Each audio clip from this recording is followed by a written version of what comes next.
नमस्कार साथियों, स्वागत है आपके अपने YouTube चैनल किसान स्टडी पॉइंट पर। तो दोस्तों, मैं आज हिंदी को शुरू से लेके एंड तक इसमें पढ़ाने वाला हूँ। इसी चैनल पे सभी प्लेलिस्टों में इसका लिंक डाल दिया जाएगा और किसी भी भाई को प्रैक्टिस सेट के लिए पीडीएफ चाहिए या कोई भी जीएस का पीडीएफ चाहिए तो वो हमारे यूट्यूब के डिस्क्रिप्शन बॉक्स में जाके हमारे टेलीग्राम या फेसबुक पेज को ज्वाइन कर सकता है, उस पर कमेंट कर सकता है या हमारे यूट्यूब चैनल पे ही अपना कमेंट कर सकता है। कोई भी भाई बहन हो जिसको पीडीएफ चाहिए उसको हमारी पीडीएफ फ्री ऑफ कॉस्ट मिल जाएगी। तो दोस्तों, मैं शुरू करता हूँ। आज जो हिंदी की क्लास रहने वाली है, पहली क्लास से शुरू करता हूँ, जिसमें आपके लिए दोस्तों हम हिंदी साहित्य से लेके सभी चैप्टर चैप्टर वाइज कराएंगे आगे के लिए। तो दोस्तों, हमारा वीडियो अगर अच्छा लगे तो ज़्यादा से ज़्यादा शेयर करें क्लास के लिए अपने दोस्तों में। सभी भाई और बहनों से मेरा कहना है। तो दोस्तों, क्लास को शुरू करते हैं।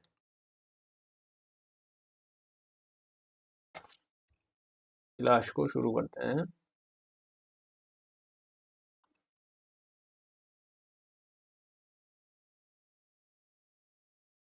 शुरू करते हैं। तो दोस्तों, क्लास जो होगी हमारी वो है हिंदी साहित्य। हिंदी साहित्य हमारी क्लास होने वाली है। हिंदी साहित्य हमारी जो क्लास होने वाली है हिंदी साहित्य, ठीक। जिसमें दोस्तों हिंदी साहित्य, हिंदी उपभाषाएं कितनी होती हैं? अगर पहला जो क्वेश्चन बनता है दोस्तों वो हमारे यहाँ से बनता है हिंदी की उपभाषाएं। उपभाषा, हिंदी की उपभाषा बात कर लेंगे दोस्तों। 18 उपभाषाएं होती हैं। 18 उपभाषाएं होती हैं। नंबर 1,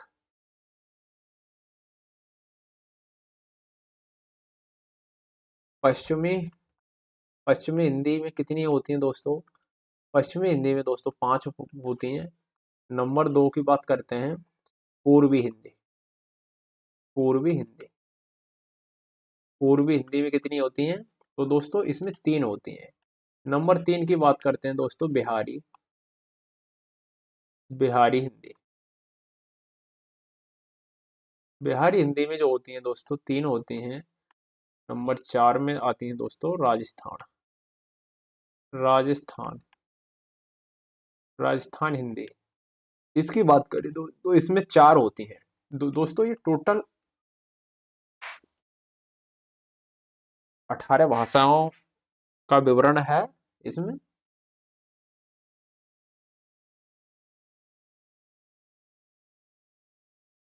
आगे बढ़ते हैं। हिंदी की उपभाषाएं जो हैं दोस्तों, वो जो पश्चिमी हिंदी है वो दोस्तों शोर, सैनी, अपभ्रंश से इसमें 5 भाषाएं हैं।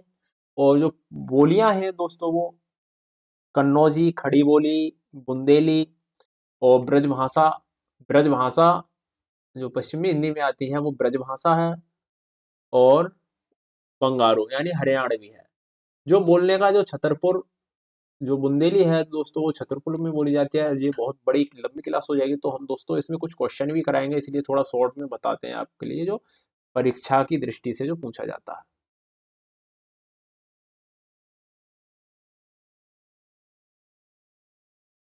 जो दोस्तों हिंदी भाषा के काव्यों का विभाजन, हिंदी भाषा के एक हेडिंग डालेंगे, हिंदी भाषा के काव्यों का विभाजन।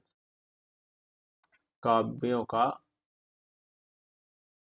विभाजन, हिंदी भाषा के काव्यों का विभाजन, इसकी बात करते हैं। इसको कितने भागों में बांटा गया है?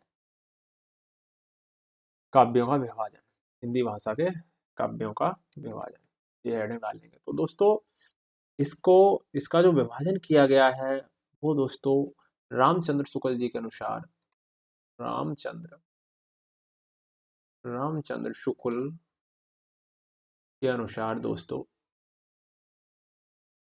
रामचंद्र जी शुक्ल के अनुसार 4 भागों, काव्य को 4 भागों में बांटा गया। काव्य को, काव्य काल, इसको दोस्तों 4 भागों में बांटा गया है। तो बात कर लेंगे 4 भाग कौन कौन से हैं इसमें, यहाँ से पढ़ लेंगे। चार भाग हमारे कौन कौन से? चार भाग हमारे कौन कौन से हैं? तो दोस्तों शुरू करते हैं। इसमें जो पहला जो भाग है हमारा दोस्तों वो है आदिकाल। आदिकाल पहला भाग है आदिकाल। पहला भाग आदिकाल है। जो दूसरा है ये पहला भाग है, और दूसरा जो भाग है हमारा भक्ति काल है। भक्ति काल दूसरा भाग भक्ति काल है, और जो तीसरा भाग है दोस्तों वो रीति काल है। रीति काल। चौथा भाग है दोस्तों आधुनिक काल, जो कि अभी चल रहा है। आधुनिक काल। ठीक। आधुनिक काल। तो बात कर लेते हैं दोस्तों ये कब से कब तक के इनका जो समय रहा है। इसका जो दोस्तों आदिकाल का जो समय रहा है 1050 ईस्वी से, यानी ईसा पूर्व से 1375 ईसा पूर्व। ठीक। और जो भक्ति काल का जो रहा है दोस्तों, भक्ति काल का जो समय रहा है वो रहा है 1375 से, 1375 ईसा पूर्व से 1700 ईसा। ठीक। और जो रीति काल का रहा है दोस्तों 1700 से 1900। ठीक। 1700 से 1900। और जो आधुनिक काल का रहा है दोस्तों वो 1900 से आज तक, या अब तक। ठीक। अब तक। ओके।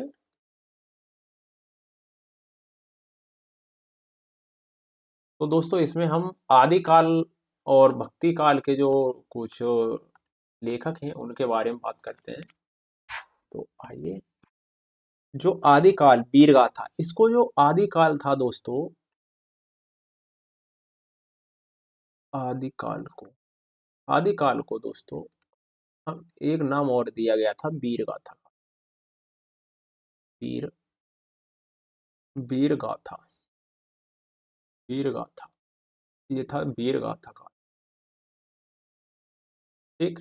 वीर गाथा काल की प्रमुख, काल की प्रमुख रचना पढ़ लेंगे, जिसमें प्रमुख रचना है, प्रमुख रचना तथा उनके लेखक और लेखक, लेखक इनको पढ़ लेंगे, जो वीरगाथा काल की प्रमुख रचना। ठीक। तो दोस्तों जो पहले हैं दोस्तों वो है खुमान राशो। खुमान खुमान राशो पहले जो है लेखक खुमान रासो। नहीं सॉरी, लेखक नहीं, ये रचना है। खुमान रासो रचना। और यहाँ डाल लेंगे लेखक, रचना और लेखक। इसको मिटाते हैं, थोड़ा स्पेस नहीं है।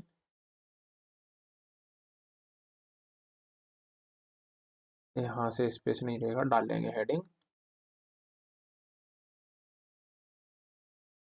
ब्लैक। यहाँ डालेंगे रचना, रचना, और यहाँ डाल लेंगे रचना और लेखक। यहाँ जो पहला है, पहली जो रचना है दोस्तों वो है खुमान, खुमान रासो, खुमान रासो।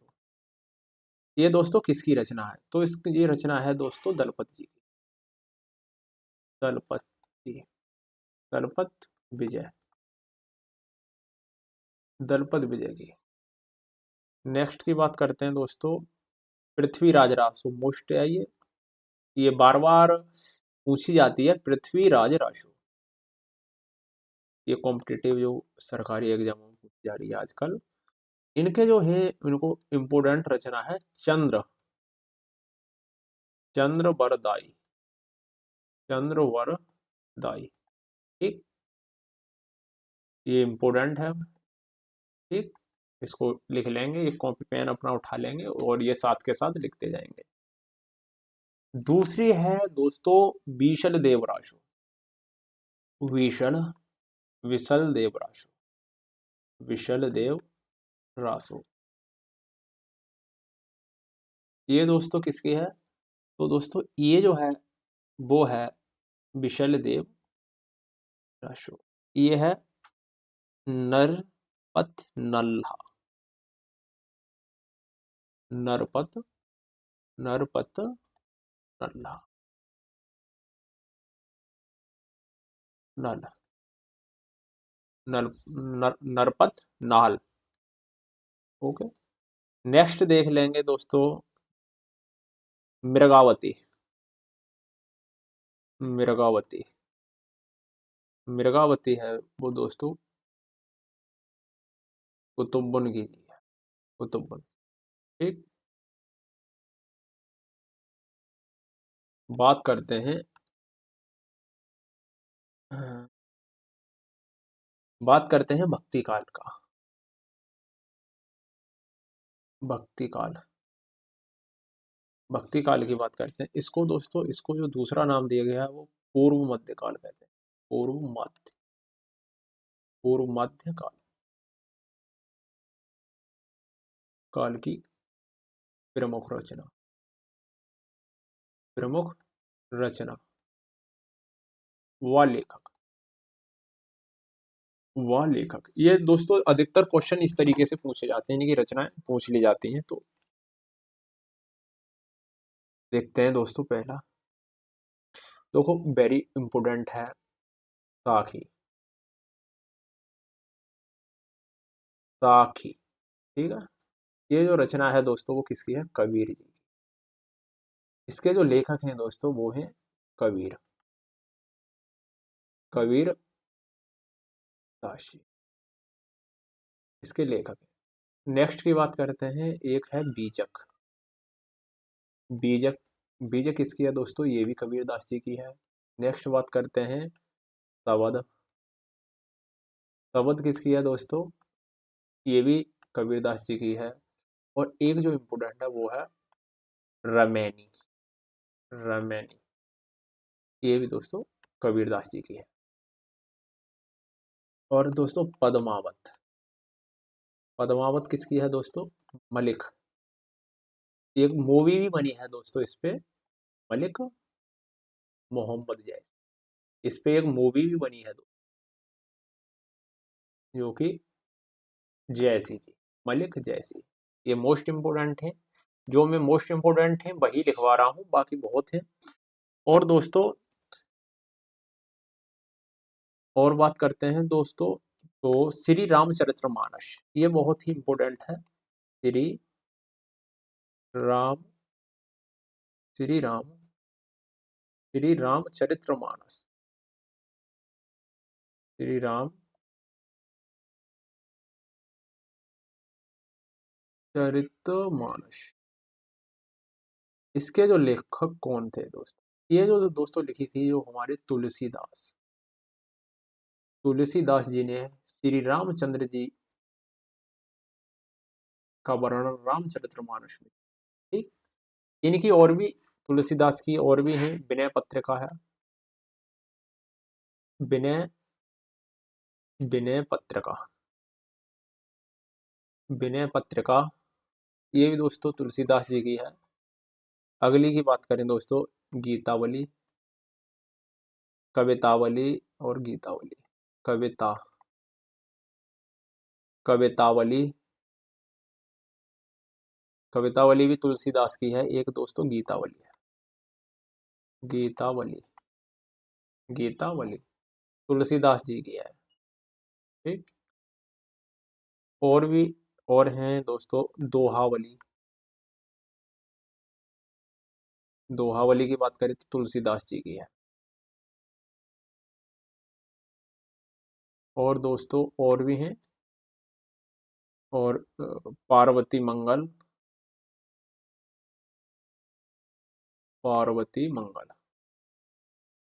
ठीक।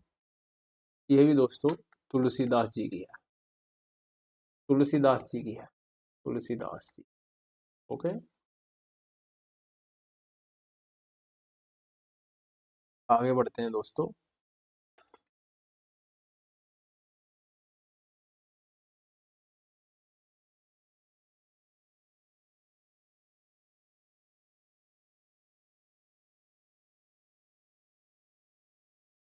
अब बात कर लेते हैं दोस्तों, जो तीसरा जो है यहाँ पे जो हमने बताए थे काल, जो बताए थे वो कितने, भक्ति काल, और रीतिकाल और आधुनिक काल में इनको बांटा गया। तो तीसरे की बात करते हैं दोस्तों, यहाँ आ जाते हैं। ठीक, यहाँ पे जो तीसरा है दोस्तों वो है रीतिकाल।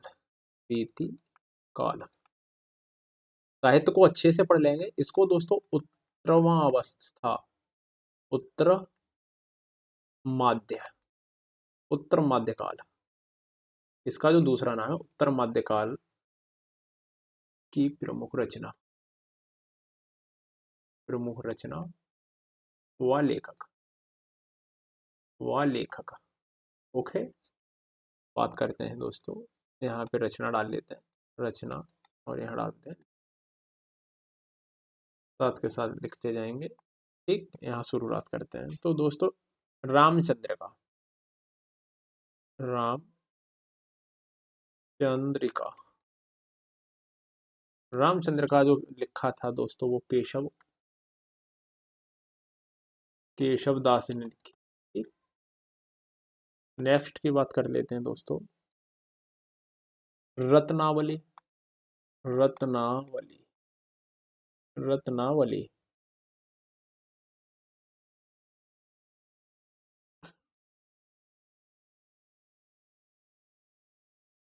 रत्नावली, इसको थोड़ा को मिटाते हैं, रत्नावली थोड़ा की नहीं है। नेक्स्ट की बात करते हैं, इसमें सतसई, ये इंपॉर्टेंट है, सतसई, सतसई किसकी है तो दोस्तों ये है बिहारी जी की। ठीक, बिहारी जी की सतसई। ओके, और दो एक और देख लेते हैं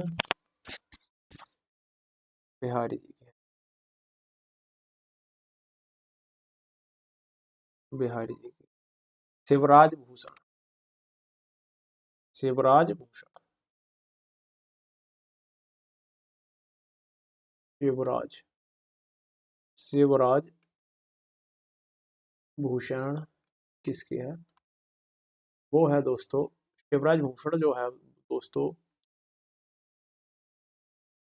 वो कविवर जी की, कविवर। ठीक,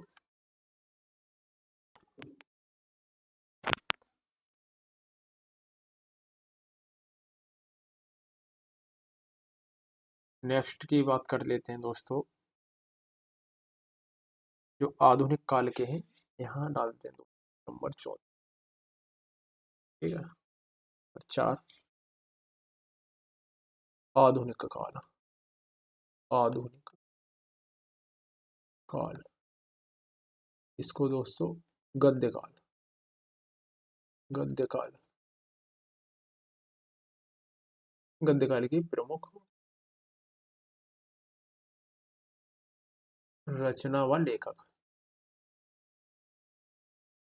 रचना व लेखक। ठीक, यहाँ डालेंगे रचना और यहाँ डालेंगे लेखक, कॉपी में सेम लिखते जाएंगे, यहाँ पे डालेंगे रचना। तो दोस्तों रेणुका, रेणुका पोस्ट है ये, रेणुका किसकी है दोस्तों, ये दोस्तों रामधारी सिंह, रामधारी सिंह दिनकर जी की है, रामधारी सिंह दिनकर जी। दूसरी की बात कर लेंगे, ओंकार, ओंकार, ये भी दोस्तों रामधारी सिंह दिनकर की है। कुरुक्षेत्र, कुरुक्षेत्र, ये भी दोस्तों रामधारी सिंह दिनकर की। और जो ज़्यादा ही मोस्ट है वो है उर्वशी। ठीक, ये हाई स्कूल में भी पढ़ा होगा, रामधारी सिंह दिनकर की। और दोस्तों परशुराम की प्रतीक्षा, परशुराम, परशुराम की प्रतीक्षा, परशुराम की प्रतीक्षा, ये भी दोस्तों रामधारी सिंह दिनकर की है। ठीक, और देख लेते हैं मधुशाला, मधु, मधु, मधुशाला, मधुशाला, ये दोस्तों है हरवंश राय बच्चन, हरि हरवंश, जो अमिताभ बच्चन के पिताजी थे, हरवंश राय बच्चन, जो एक कवि थे। ठीक, हरवंश राय बच्चन जी। और इनकी एक और थी, मधुबाला, मधुबाला। ओके, ये भी हरवंश राय बच्चन जी की। निशा निमंत्रण भी थी, क्या भूले क्या याद किया, ये भी हरवंश राय बच्चन जी की थी।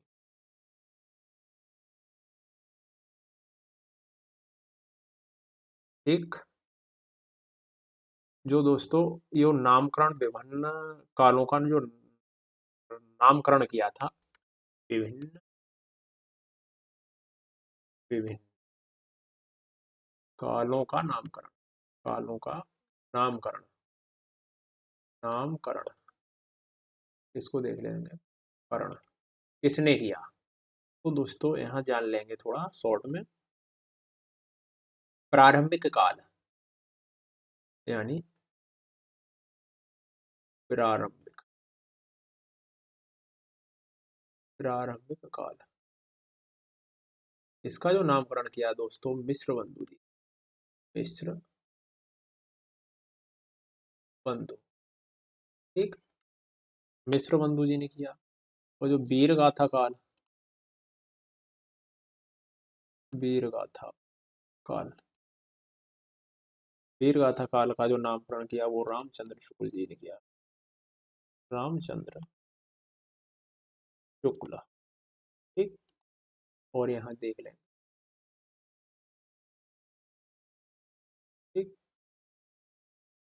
यहाँ जान लें। चरण काल, आदिकाल, आदिकाल डालते हैं, आदिकाल का जो कवि का नाम, आदिकाल का जो कवि है उनका नाम है, आदिकाल के जो थे हजारी, यह है हजारी प्रसाद द्विवेदी जी, हजारी प्रसाद द्विवेदी। और दोस्तों भक्ति काल के और रीति काल के जो आने वाली क्लास है हमारी आगे को कराएंगे। और यहाँ आदिकाल का हो ही गया, और ये चरण काल के और डालते हैं, चरण काल, चरण काल,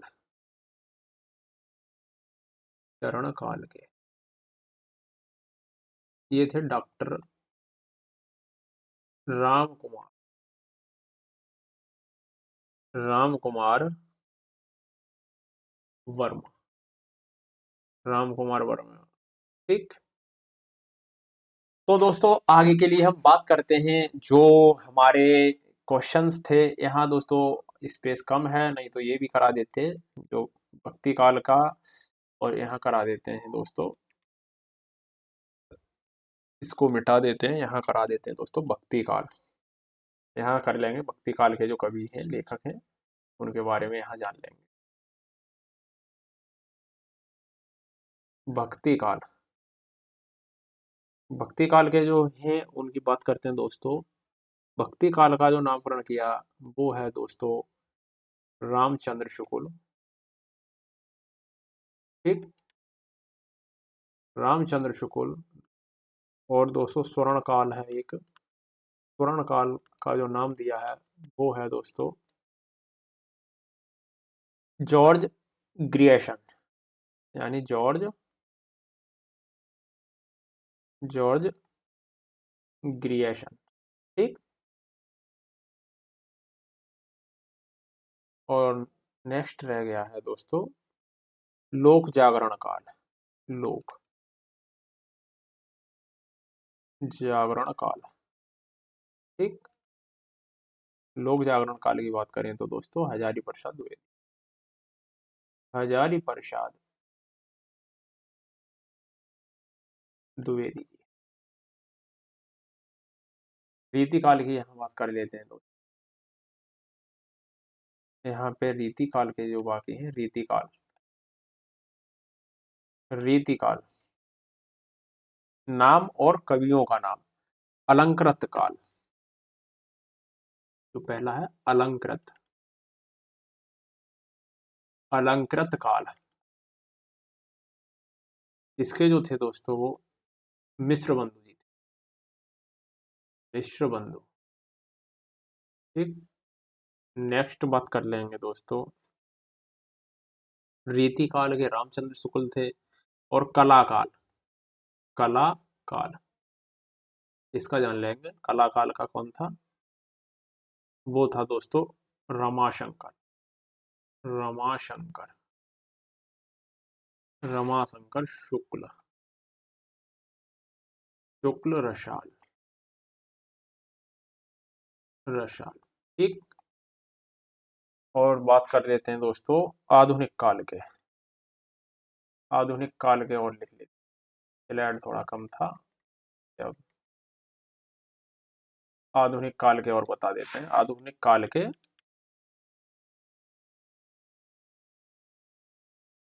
यहाँ पे डाल देते हैं,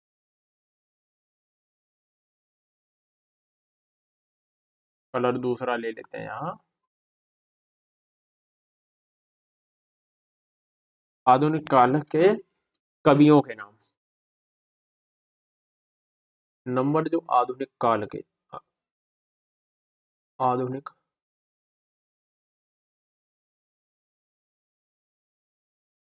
काल के जो थे दोस्तों वो थे गणपति चंद्र गुप्त, गणपति चंद्रगुप्त। ठीक। और नेक्स्ट की बात करें दोस्तों वो था वर्तमान काल, वर्तमान काल के बात करें दोस्तों वो थे मिश्र बंधु, मिश्र बंधु। ठीक। और लास्ट जो थे दोस्तों गद्य काल, गद्य काल के जो थे रामचंद्र शुक्ल, रामचंद्र शुक्ल। तो दोस्तों हम अब यहाँ तक जो हमारा जो डिटेल था वो मैंने आपको बता ही दिया है। अब दोस्तों हम क्लास की ओर बढ़ते हैं। जो दोस्तों यहाँ हमने जो इस ऐसे हिंदी साहित्य के जो कुछ क्वेश्चन थे इम्पोर्टेंट वो लगाए हैं दोस्तों। तो दोस्तों आगे बढ़ने से पहले किसान स्टडी पॉइंट को दोस्तों स्वागत, उसको सब्सक्राइब कर लें और बेल आइकन वाली घंटी को दबाएं, जिससे कि पल पल के जो भी हमारे वीडियो रीजनिंग मैथ की जो भी क्लासें लग रही हैं उसका नोटिफिकेशन दोस्तों आपको सबसे पहले पहुंच सके, जिससे कि आपकी तैयारी बेहतर तरीके से हो सके। तो दोस्तों अब हम प्रैक्टिस सेट लगाते हैं इसका। तो बढ़ते हैं दोस्तों वीडियो की ओर। तो दोस्तों जो हमारा पहला जो क्वेश्चन है, पहला क्वेश्चन जो है किस किस वर्ष में हिंदी भाषा को कार्यान्वित करने यानी स्वीकृत, कार्यान्वित का मतलब है स्वीकृत का प्रस्ताव पास किया गया था? तो दोस्तों जो हमारा ऑप्शन नंबर ए है वो सही है। 14 सितंबर 1919 में हमारी भाषा को स्वीकृत किया गया था। नेक्स्ट क्वेश्चन की बात करते हैं। 14 सितंबर 1949 को भारतीय संविधान सभा ने हिंदी को भारतीय संघ की कौन सी भाषा का दर्जा दिया? ये हिंदी का बहुत ही इंपॉर्टेंट क्वेश्चन है दोस्तों जो हम लेके आए हैं। तो दोस्तों जो सही आंसर है इसमें हमारा वो है डी, राजभाषा का दर्जा 1949 में दोस्तों दिया गया था हिंदी के। ठीक। नेक्स्ट क्वेश्चन तीसरे की बात करते हैं दोस्तों। इलाहाबाद हाई कोर्ट आरओ परीक्षा, इसमें ये पूछा गया है 2016 में, यूपीएसआई परीक्षा 2017 में ये पूछा गया था कि 14 सितंबर 1949 को भारतीय संविधान सभा ने हिंदी को भारतीय संघ की कौन सी भाषा का दर्जा दिया? तो दोस्तों हमारी जो हिंदी थी वो 1949 में राजभाषा का दर्जा मिला है जिसे। ठीक। ये हमारा सही ऑप्शन है।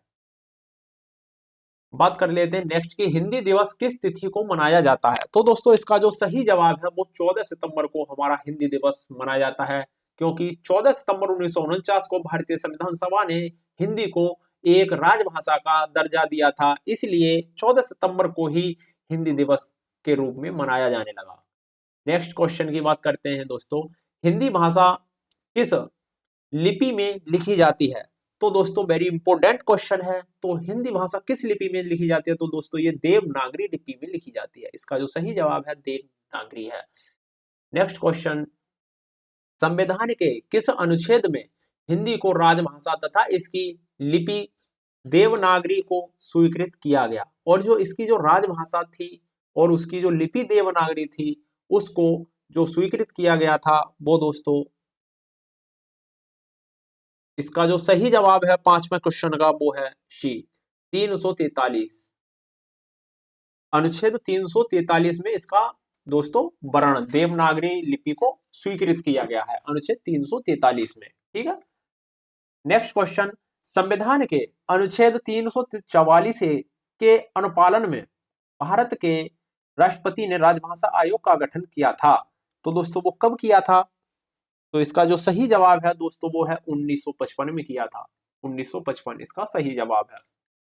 नेक्स्ट, हिंदी की आदि जननी क्या है? हिंदी की आदि जननी क्या है? तो दोस्तों हिंदी की आदि जननी जो है संस्कृत, यानी जो हिंदी का उद्भव यानी या मतलब जन्म जो हुआ है वो दोस्तों संस्कृत से हुआ है हिंदी का, तो इसको अच्छे से याद कर लेंगे।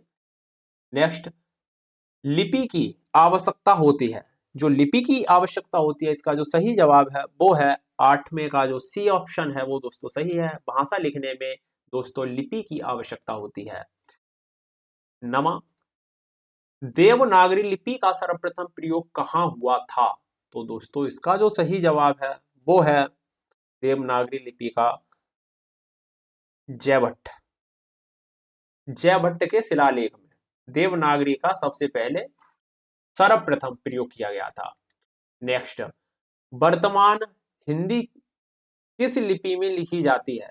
वर्तमान हिंदी दोस्तों जो वर्तमान है वो देवनागरी में ही लिपि में लिखी जाती है। ये मोस्ट इंपोर्टेंट क्वेश्चन है, इसको अच्छे से ये मतलब टाइप दूसरे तरीके से पूछ लिया है। नेक्स्ट की बात करते हैं 11वां, भारत के संविधान के डॉट डॉट में हिंदी को भारत की राजभाषा बताया गया। तो दोस्तों अभी हमने जो पढ़ा था ऊपर, जो ऑप्शन हमारा अनुच्छेद 343 है उसमें हिंदी का राजभाषा का वर्णन किया गया है। तो दोस्तों ये हमारा सही आंसर है 343 का फर्स्ट ए। हिंदी भाषा डॉट डॉट उत्तराधिकारिणी है, हिंदी भाषा डॉट डॉट उत्तराधिकारी है। तो दोस्तों 12वां जो है वो है सी, यानी जो उत्तराधिकारी यानी इसका उत्तराधिकारी जो था उस संस्कृत थी। संसार की प्रमुख भाषाओं में हिंदी का स्थान है, संसार की प्रमुख भाषाओं में दोस्तों जो हिंदी का स्थान है वो है तीसरा सी ऑप्शन ठीक है। भाषा लिखने के लिए प्रयुक्त चिन्हों के व्यवस्थित रूप को क्या कहते हैं? यानी भाषा लिखने के लिए प्रयुक्त जो चिन्ह का व्यवस्थित यानी क्रम बाई क्रम जो होता है, व्यवस्थित का जो अर्थ है क्रम, क्रम से, ठीक, क्रम रूप को क्या कहते हैं? तो दोस्तों इसको कहते हैं लिपि। ठीक, सही आंसर इसका डी है। ब्राह्मी, ब्राह्मी, ये ब्राह्मी है दोस्तों, ब्राह्मी से किस लिपि की उत्पत्ति हुई है? तो दोस्तों ये बहुत ही इंपॉर्टेंट है। तो जो ब्राह्मी लिपि है उससे देवनागरी लिपि की दोस्तों उत्पत्ति हुई है, इसकी आदि जननी कहा जाता है। हिंदी को विकास प्रदान करने वाली भाषा कौन सी है? हिंदी का विकास, हिंदी को विकास प्रदान करने वाली भाषा कौन सी है? तो दोस्तों इसका जो सही जवाब है वो है अपभ्रंश, अपभ्रंश। ठीक, इसका जो सही जवाब है अपभ्रंश। नेक्स्ट, ये दोस्तों यूपी पुलिस यूपी एसआई में जो भी प्रीवियस ईयर में जो क्वेश्चंस पूछे गए हैं दोस्तों हम वो ही हैं ये सेम। अवधि बोली किस अपभ्रंश से विकसित हुई है? अवधि बोली किस अपभ्रंश से विकसित हुई है? तो दोस्तों इसका जो सही जवाब है वो है अर्धमागधी से अवधि का उत्पन्न हुआ है। ठीक, सही आंसर बी। हिंदी की मूल उत्पत्ति किससे मानी गई है? हिंदी की जो मूल उत्पत्ति है वो है दोस्तों शौरसेनी अपभ्रंश से। ऑप्शन सी इसका राइट आंसर है। वाराणसी गोरखपुर आरा के मध्य कौन सी भाषा बोली जाती है? तो दोस्तों इसका जो सही जवाब है वो है भोजपुरी, यहाँ पे भोजपुरी दोस्तों बोली जाती है। ठीक, नेक्स्ट, ब्रज भाषा का केंद्रीय क्षेत्र कौन सा है? ब्रज भाषा का जो केंद्रीय क्षेत्र है दोस्तों वो है मथुरा, ब्रज, गोवर्धन, जहां पे श्री कृष्ण का जन्म हुआ था। मथुरा वही है जो उत्तर प्रदेश का एक जिला है। यहाँ सबसे यूपी में सबसे ज्यादा मेले यानी सबसे ज्यादा मेले लगते हैं। ठीक, मथुरा, जहां एक ऐतिहासिक जो है प्रेम मंदिर भी स्थित है, प्रेम मंदिर स्थित है। नेक्स्ट क्वेश्चन 21वां, बोली का क्षेत्र जब थोड़ा विकसित हो जाता है और उसमें साहित्य की रचना होने पर वह क्या बन जाती है? तो दोस्तों इसका जो सही जवाब है वो है उपभाषा, एक उपभाषा बन जाती है। बुंदेली का क्षेत्र क्या है? बुंदेली का क्षेत्र क्या है, यानी इसका मतलब है बुंदेली किन क्षेत्रों में बोली जाती है, किस किस जिले में उत्तर प्रदेश के बुंदेली बोली जाती है? तो दोस्तों इसका सही जवाब है डी। दोस्तों झांसी, जालौन और दतिया में बुंदेली बोली जाती है। झांसी की रानी, ये एक मतलब ये डिस्ट्रिक्ट है उत्तर प्रदेश का, झांसी और जालौन और दतिया, इन डिस्ट्रिक्टों में बोली जाती है। जिस भाषा का अनुवाद किया जाता है उसे क्या कहते हैं? तो उसको दोस्तों स्रोत भाषा कहते हैं। ऑप्शन डी इसका राइट आंसर है। नेक्स्ट, ब्रज हिंदी की किस उपभाषा के अंतर्गत है? ब्रज हिंदी किस उपभाषा के अंतर्गत आती है? तो दोस्तों इसका राइट आंसर है वो है पश्चिमी हिंदी। पश्चिमी हिंदी में ब्रज आती है। पूर्वी हिंदी क्षेत्र में कौन सी बोली नहीं बोली जाती, यानी जो पूर्वी हिंदी है उसमें कौन सी बोली है जो नहीं बोला जाती? तो दोस्तों जयपुरी, जयपुरी नहीं बोली जाती है। और बघेली, अवधी और छत्तीसगढ़ी बोली जाती है।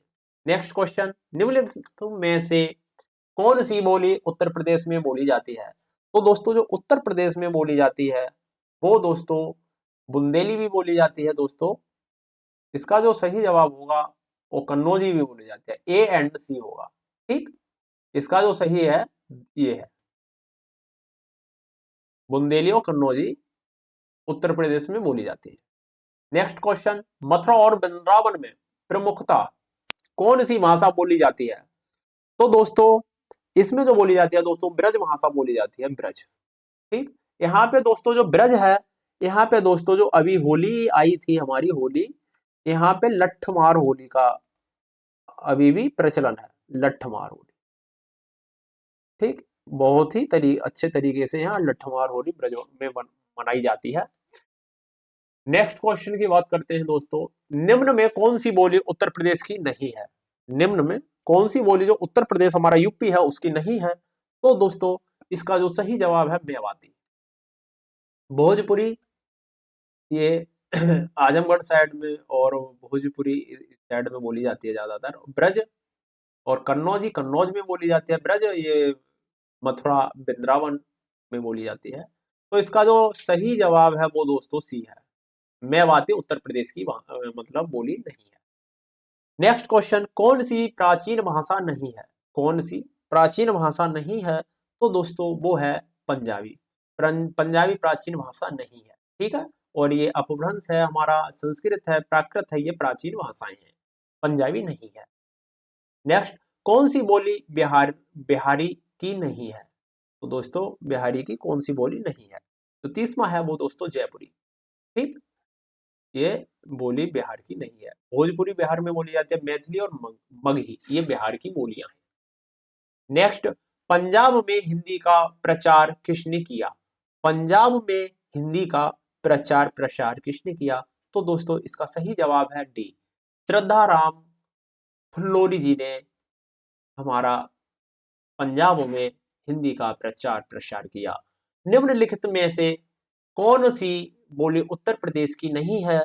तो वो दोस्तों बी ऑप्शन हमारा सही है, जयपुरी, ये उत्तर प्रदेश की बोली नहीं है। कन्नौजी, ब्रज ये हमारी खड़ी बोली, ये उत्तर प्रदेश की बोलियां हैं। नेक्स्ट की बात करते हैं, जयपुरी का स्थानीय नाम है। जयपुरी का जो स्थानीय नाम है वो दोस्तों क्या है? यानी इसका जो स्थानीय नाम है ये डी ऑप्शन सही है, डुंडाड़ी, डुंडाड़ी। ठीक, नेक्स्ट क्वेश्चन, उत्तर प्रदेश में कौन सी भाषा नहीं बोली जाती?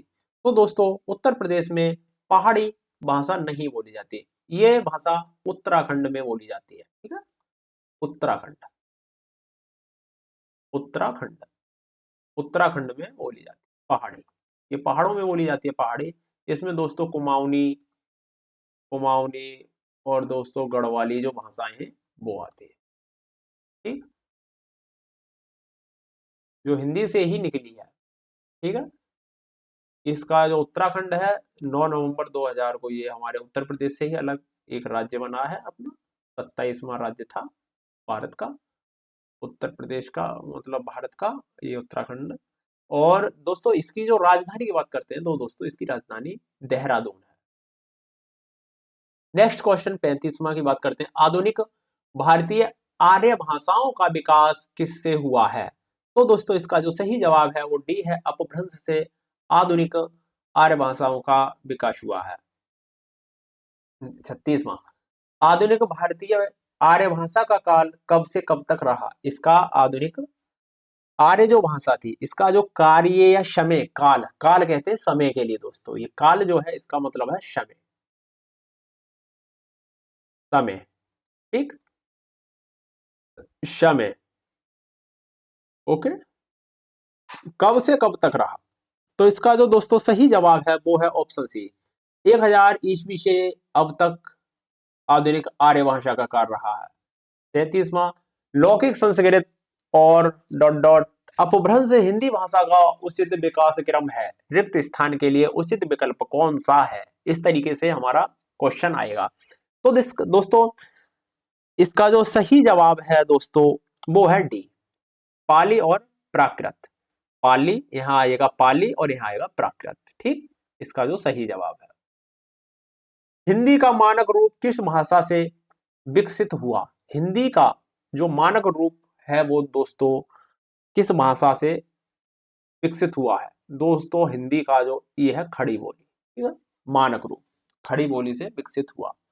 नेक्स्ट क्वेश्चन बात करते हैं दोस्तों, मथुरा, आगरा, धौलपुर, ग्वालियर आदि क्षेत्रों में निम्नलिखित में से कौन सी बोलियां बोली जाती हैं? तो दोस्तों इसका जो सही जवाब है वो है सी, ब्रज, ब्रज भाषा इसमें बोली जाती है। निम्नलिखित में से प्राचीन भारतीय आर्य भाषा कौन सी है? तो दोस्तों इसका जो सही जवाब है वो डी है, वैदिक संस्कृति आर्य भाषा, ठीक। दिए गए विकल्पों में से द्रविड़ परिवार की भाषा कौन सी है? जो द्रविड़ परिवार की भाषा है दोस्तों वो कन्नड़, ये द्रविड़ परिवार की भाषा है। नेक्स्ट क्वेश्चन, हाड़ौती बोली कहाँ बोली जाती है? हाड़ौती बोली कहाँ बोली जाती है? दोस्तों इसका सही जवाब है राजस्थान में हाड़ौती बोली बोली जाती है। राजस्थान में दोस्तों थार का मरुस्थल भी है, ठीक, इसको याद कर लेंगे, ये जीएस का क्वेश्चन बन जाता है यहां से। नेक्स्ट क्वेश्चन, रागड़ी बोली कहाँ बोली जाती है? जो रागड़ी बोली है वो दोस्तों कहाँ बोली जाती है? तो वो दोस्तों इसका जो सही जवाब है वो है डी, हरियाणा, हरियाणा में बोली जाती है, ओके। नेक्स्ट क्वेश्चन, इनमें से कौन सी बोली मध्य प्रदेश की प्रमुख बोलियों में से नहीं है? जो मध्य प्रदेश की बोलियों में से नहीं है वो है दोस्तों बांगरू, बांगरू मध्य प्रदेश की बोलियों में से नहीं है, ठीक। नेक्स्ट क्वेश्चन, बघेली बोली किस क्षेत्र की बोली है? तो दोस्तों बघेली बोली जो है वो जबलपुर की बोली है, ठीक है। नेक्स्ट क्वेश्चन की बात करते हैं, पुरानी हिंदी, उर्दू और अंग्रेजी के मिश्रण से उत्पन्न नई जबान कौन सी है या नई भाषा कौन सी है?